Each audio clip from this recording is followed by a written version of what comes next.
السلام علیکم ورحمۃ اللہ وبرکاتہ۔ ناظرین و مستمعین، یقیناً آپ خیریت سے ہوں گے، خیریت میں ہوں گے۔ رب رحمان آپ کے لیے خیر کے سارے دروازے کھول دے۔ ویسے تو رمضان مبارک میں خیر اور جنت کے دروازے کھلے رہتے ہیں۔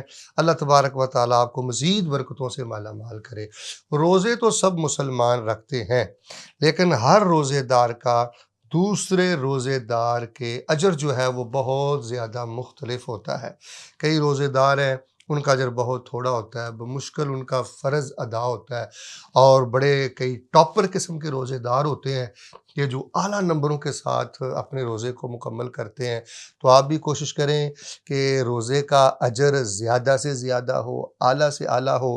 تو وہ حرام کو چھوڑنے سے ہوتا ہے جی، وہ تلاوت کلام پاک سے روزے کا اجر بڑھتا ہے جی، خاص کر صدقہ و خیرات سے بڑھتا ہے۔ اس کی مثال آپ بالکل ایسے سمجھ لیں کہ ایک امتحانی سینٹر میں تمام طلبہ بیٹھے ہوتے ہیں، تو پیپر بھی وہی ہوتا ہے، سوالات بھی وہی ہوتے ہیں، امتحانی سینٹر بھی وہی ہوتا ہے، نگران اور سپرنٹینڈنٹ بھی وہی ہوتا ہے، کمرہ ہال بھی وہی ہوتا ہے، لیکن جو طلبہ ہوتے ہیں ان میں سے ہر ایک کے نمبر ایک دوسرے سے الگ ہوتے ہیں۔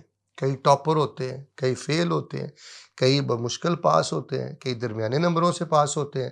تو جیسے جیسے کوئی سوالات کو اچھے طریقے سے حل کرتا ہے، ویسے ویسے وہ اعلیٰ نمبر حاصل کرتا ہے۔ تو آپ بھی روزے کی حالت میں خفیہ اعمال کریں، صدقہ و خیرات کریں، تلاوت کریں، ذکر میں رہیں، اور ایک ٹاپر روزے دار بن کر کل قیامت والے دن اللہ کی بارگاہ میں پیش آئیں۔ اللہ تبارک و تعالیٰ مجھے اور آپ کو روزے کی حالت میں زیادہ سے زیادہ اللہ اجر کمانے کی توفیق عطا فرمائے۔ آمین ثم آمین۔ غرباء غرباء غرباء